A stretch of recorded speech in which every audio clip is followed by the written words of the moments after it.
your elbow in the way. Okay. Good morning, beloveds. So first off, I'm going to apologize ahead of time. We are headed into ragweed season, and I'm a little allergic to ragweed.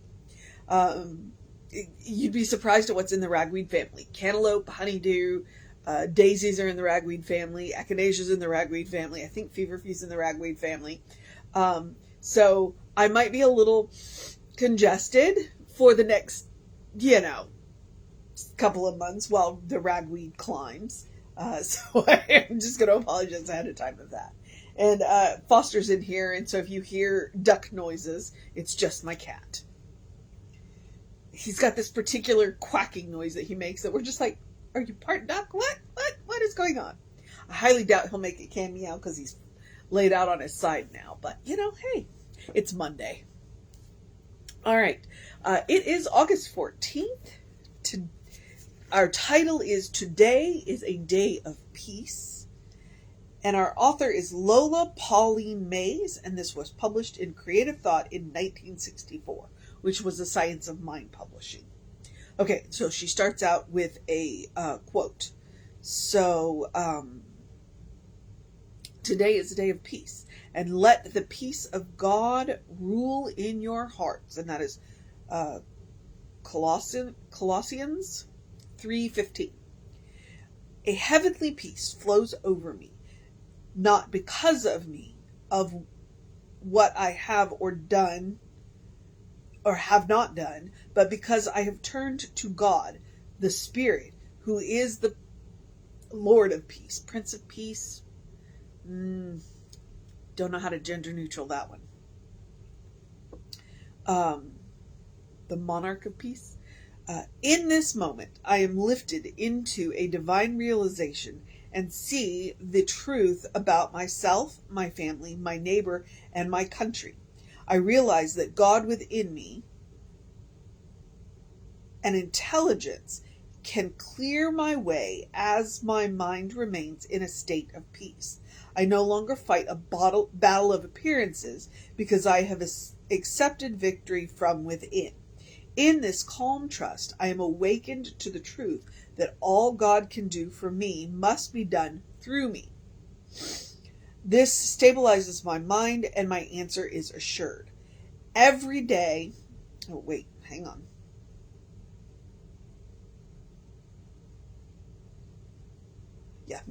Every day I seek to realize more fully the meaning of my peace I give unto you, because in such moments I see that my quest is answered and my prayer is finished. I thank God, the Spirit, today for inner peace. All right. What I'm noticing that's coming with allergy season is that my eyes become a little less reliable. So sorry about that. Okay. As I said, heading into allergy season. All right. She's got a couple of lines in here that are super, super, super important. Hey, heavenly peace flows over me, not because of me, of what I have done or have not done, but because I have turned to God. All right. The peace of God is a gift. It is also a state of grace. It is not something that we have to do anything to get outside of being willing to accept it. Okay? The gift of peace is something that is always going to flow into us when we are willing. And as she says in here, when we turn to God, when we turn to the Spirit, then the peace of God will flow through us. We don't have to ask for it, but we do have to be willing to accept it. And we have to, there's only one place that it's going to come from, and that is God. So that means we have to turn to God. What does that mean exactly? Well, that's up to everybody's interpretation. But it does mean that you need to have a spiritual practice that you do regularly. Be it meditation, be it prayer, be it affirmation, be it treatment, be it reading, but something in which you turn to the Spirit, you turn to the source of your own being, and effectively, I'm going to remind you that I grew up, in the country, you turn up the faucet. The peace is always flowing. But that spiritual practice where you turn to God is where you turn up that flow, okay?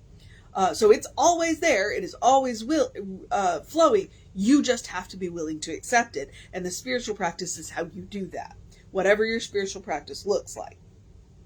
So when we turn and accept this, then we are lifted into the divine realization and see the truth about ourselves, our family, our neighbor, and our country. So there's a quote in there where the scales fall from our eyes. That's what she's talking about. When we turn up that flow of the divine peace through us, then we are not caught in, what does she say further on down here?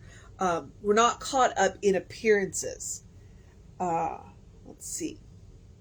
I no longer fight the battle of appearances. So I see the truth, because when we turn to that peace, we start looking with God's eyes instead of material eyes. All right. We always have access to God's eyes.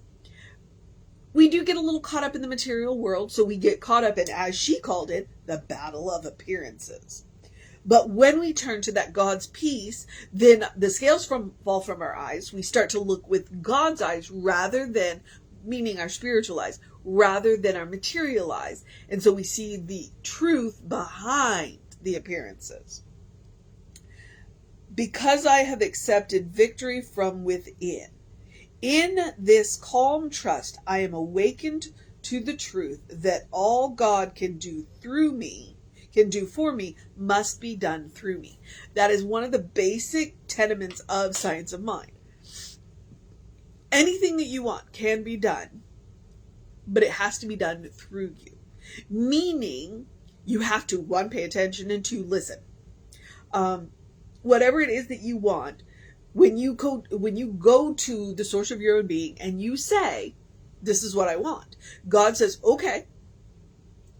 And you start to get guideposts and signposts and hints and directives, and people will come into your life that will give you pieces of what it is that you are looking for. It means you still have to do the work, but that you're going to be guided in the work to do that will get you what you need. All right. And she says that this thought, knowing that it's going to be done through me, stabilizes my mind, and my answer is assured. Anything that you want can be done through you, if you are willing, which is why I talk about why we have to ask for things. God knows what we need. God knows what we want. But until we ask, that's where it signals our willingness to accept. And that's where we start to see all of the little things that will get us what we want. Okay? All right. This is a short one, but a packed one. Every day I seek to realize more fully the meaning of, and this is in quotes, my peace I give unto you. That's the quote. Or no, I don't know where that one's from. Because in such moments I see that my quest is answered and my prayer is finished. Okay? And then gratitude. So if we meditate on my peace I give unto you, the scales fall through our eyes. We start to look around with our spiritual eyes. And we recognize it's all God. We tend to walk around in a state of grace. When we walk around in a state of grace, then we tend to be kinder, gentler, more compassionate, more loving. We become a safe place in the world. Okay? And when we become a safe place in the world, then the world around us becomes safer. All right?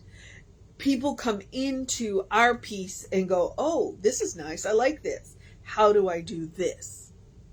So when you meet people in storms, and we all go through them, when you meet people in storms and you can pull them into your peace and give them a moment to pull themselves together, that's what she's talking about. Today is a day of peace. Why is today a day of peace? Because today you have chosen to walk in peace. Now, peace does not suffer abuse. Peace looks at the situation and goes, yep, this is not for me, and walks out of situations like that, okay? Peace does not subject themselves to bad behavior. Peace recognizes the bad behavior for what it is, which is somebody who's forgotten who they are. And peace walks to a safe distance and says, I'm going to know who you are, but I'm going to do it from a safe distance until you remember who you are. Then we can have a conversation. Okay? At no time does peace make you a doormat. Just putting that out there. Women get a whole lot of, and I'm not down for that. I'm not down for that. So, the mission today, should we choose to accept it, and she's got so many just, really good, pithy lines. But I'm going to use this one. The mission today, should we choose to accept it, is to no longer fight the battle of appearances. Oh, what does that mean? Be willing to look with your spiritual eyes. Be willing to look beyond the material nonsense and see the truth behind it.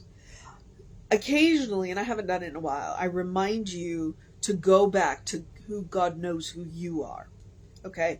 Because who God knows you to be is completely different than what the material world has told you you are. And that's what we're talking about today.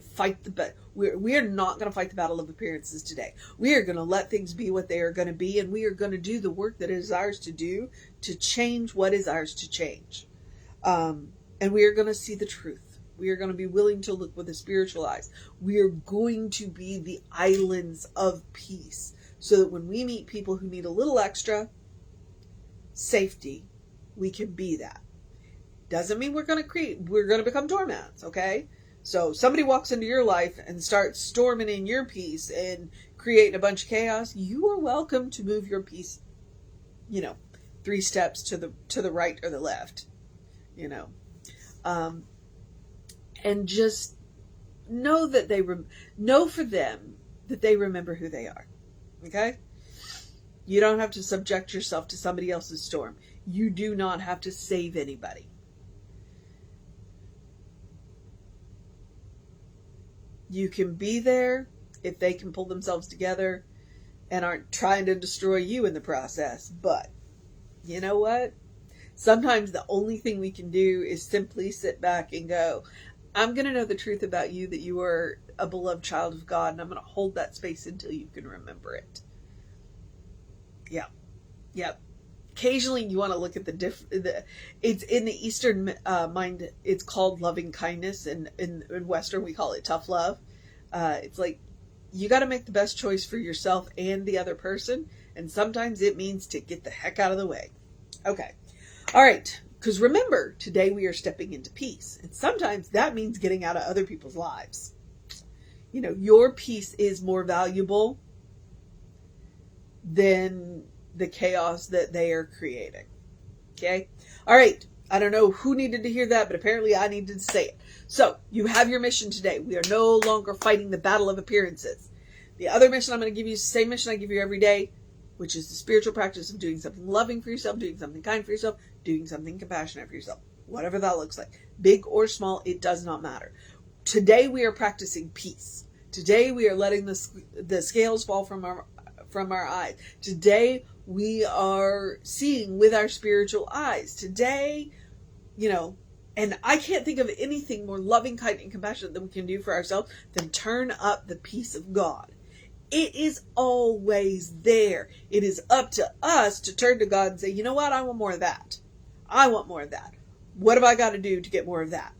And sometimes it means walking away from things, and sometimes it means walking into something new. Okay? Because sometimes the most loving, kind, and compassionate thing you can do is say no. Especially to something or someone that is draining for you. But again, sometimes the most loving, kind, and compassionate thing you can do for yourself is to say yes to something that pushes you a little out of your comfort zone. Whatever it looks like. But it also looks like taking a deep breath before you speak. We will speak to ourselves more than we will anybody else. We should be aware of how we speak to ourselves. Talking about the peace of God. We also, it looks like taking a walk. It looks like taking a nap. It looks like taking a break. It looks like celebrating our lives. It looks like eating dessert first. I straight up did that last night. I went into the kitchen last night and I was just like, whatever it is that I have to eat, I'm not interested in none of it, but I need to eat something. And I was like, oh yeah, I have baklava. So I had a piece of baklava, and then I was like, oh yeah, I have oatmeal. So I had oatmeal for dinner, you know? So I did eat something healthy afterwards, but I did eat dessert first. I'm not kidding when I say that. I do mean it. Sometimes you need to have that piece of baklava and then eat the healthy dinner. And that's what I did. That's what I'm talking about. When I say practice love, kindness, and compassion on yourself, that's what it can look like. All right. I also want to remind you, when you're practicing love, kindness, and compassion on yourself, that joy is a quality of God. Joy is a quality. Therefore, joy is a quality of you. And no matter what is going on in life or in the world, you deserve joy. So I encourage you to make room for joy in your life. Okay. Doesn't matter. Whatever's going on, make room for it. Make room for it. Okay. I was about to say, oh, yeah, and I'm going to remind you the reasons why. 1, you are your own best test subject. Immediate feedback, is this the most loving, kind, and compassionate thing I can do? 2, I'm encouraging you to create a habit. What I want you to do is create a first response, not a reaction, where you respond lovingly, kindly, and compassionately to whatever it is that is happening in your life, and then you can do it for other people, because you'll have a bank of it. You'll have plenty to share. I also encourage you to practice on yourself, because you're a beloved child of God. You deserve your own love. You deserve your own kindness. You deserve your own compassion. So practice on yourself. All right. The rest of the suggestions are the usual ones. Do something to engage your mind and your body, whatever that looks like for you. I do encourage you. We are still in the triple digits. We are looking at a record-breaking day here in Houston. Ugh, but next weekend, we may get a break in the weather. It may drop into the 90s. I would love it if it would do that. So, but until then, drink plenty of water. Hydrate, hydrate, hydrate. Your brain works better, your body works better, and your skin looks better when you're well hydrated. So, there. Okay. And then I talk about it, get that early in your day bright light. Okay? I'm talking 5 to 10 minutes of early bright light between 7 and 9 in the morning. That sun, that's what I'm talking about. 5 to 10 minutes. Or if you get up before the sun, artificial light will help. And because the light in here is really bright, so it works. But if you get up before the sun and the light in your house isn't enough, if you will Google seasonal affect disorder lamps, that is the rate that will help to reset that circadian rhythm, and you'll have more energy during the day and you'll sleep better at night. Okay, these are just basic self-care tips to help you through your day. All right, the last one I'm going to give you, my Ernest Holmes quote: open the windows of your soul. Allow the breath of heaven to remind you you do live in heaven right here, right now. It's all around us all the time, because it's all God. All right, it is all God. When you stop and think about that, and what, and I've forgotten our author's name now. Hang on, I'm going to grab it real quick. Lola. I can think of that. Lola. What Lola was talking about, today is a day of peace.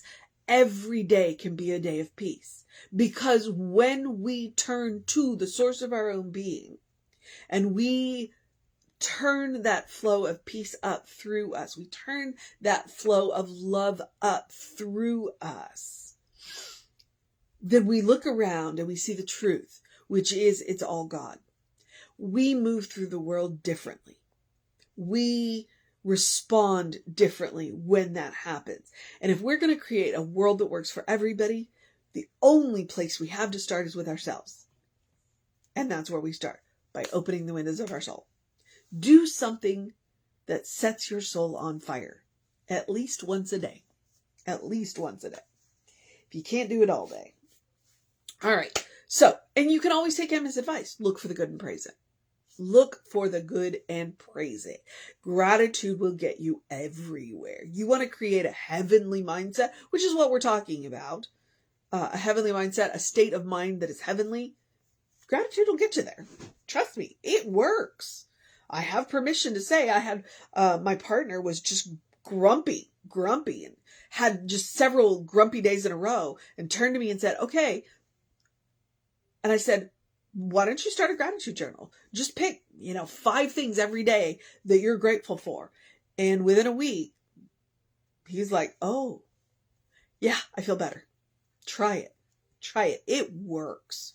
Emma is, well, there's a reason why she's called the teacher of teachers. All right. Okay. I'm at the social media part where I remind you we are Creative Life Spiritual Center, Creative Life Spark. I'm the running Rev Ryan on the social medias that I am on. I also want you to know that if you want to know what's going on with the center, email info@creativelife.org. That'll get you on the constant contact. The constant contact, those hot links are hot. If it says click here now, it'll either take you right to the information you want, i.e. our soul session playlist. That's one of the hot links he keeps in there because it's such a good playlist on the YouTube channel. And we've got a new soul session coming up this Wednesday, so that'll be really good. So, take advantage of that, or it'll take you to the person that will help you get the information. So there's that. All right. Whew, take deep breath. And I'm going to encourage you to have a great day, a wondrous day, a fantastic day, a magical day, an enchanted day, a wonder-filled day, an awesome day, an amazing day, a joyful day, a peaceful day, a loving day, a kind day, a compassionate day, a don't fight the battle of appearances day, a know who you are day, a good day. And if that is too much pressure, simply have a day. You're enough, just as you are. You're a beloved child of God. You are a brilliant light, a divine spark. You are spirit in motion. You are God in action. Or as Reverend Jesse likes to call us, you are godly. All right? Know the truth of your being. Explore the truth of your being. The purpose of us being on this material realm is to do just that. Our life is a gift from God. What we do with our life is our gift back to God. Remember that. Explore the truth of your being. Pull away the layers of what you have been told you are by everything. And learn who you are. All right? Okay. Reverend David should be on around 5 p.m. with you. I'll be back with you around 9 a.m. Take care of yourself and know that you are loved. Absolutely. I will see you next time.